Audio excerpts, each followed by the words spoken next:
আসসালামু আলাইকুম। আমি আশরাফুল ইসলাম আমিন। স্বাগতম জানাচ্ছি নতুন আরো একটি নিউজে। দর্শক, দেশের এই পরিস্থিতিতে আমরা শিখা এবং জুনিয়র সাকিবের ইস্যুটাকে ভুলেই গেছি। কারণ বর্তমান সময়ে কোঠা সংস্কার এবং যেই ছাত্রদের আন্দোলনের বিষয়টা চলতেছে, এইজন্য হয়তোবা এই বিষয়টা একটু পিছনে পড়ে গেছে।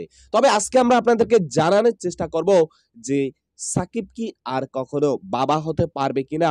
আর জুনিয়র সাকিবের স্ত্রীর সর্বশেষ কি অবস্থা হইছে?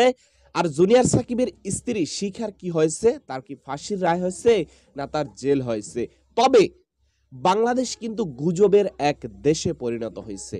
সম্মানিত দর্শক ভাইরা, কিছুদিন পরই আমরা বিভিন্ন রকম গুজব দেখতে পাই, বিভিন্ন রকম গুজব আমরা ছড়াই। দেখেন, কিছু ফেসবুক এবং কিছু ইউটিউব চ্যানেল বলতেছে যে শিখার ফাঁসি হয়ে গেছে। আমরা সর্বশেষ শিখার দেখা পাইছি আদালত পর্যন্ত। আদালতে শিখা বলেছে, যদি জুনিয়র সাকিবের ঠিকঠাক বিচার না হয়, তাহলে আমি তাকে কি পৃথিবী থেকে সরায় দিব। এমন একটা হুমকি কিন্তু এই শিখা দিয়েছে। সম্মানিত দর্শক ভাইরা, এই পরিস্থিতির পরে আর শিখা এখন পর্যন্ত জেলে রয়েছে হয়তোবা।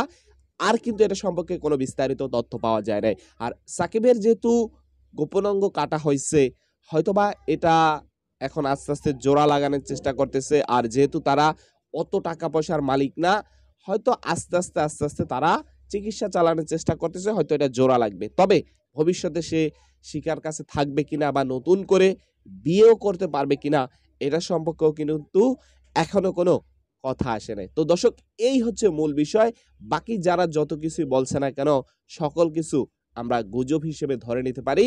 কারণ এখন পর্যন্ত শিখা সম্পর্কে আদালতের নতুন কোনো নির্দেশনা আমি পাইনি। যদি আপনারা পেয়ে থাকেন তাহলে অবশ্যই কমেন্টে লিখতে পারেন।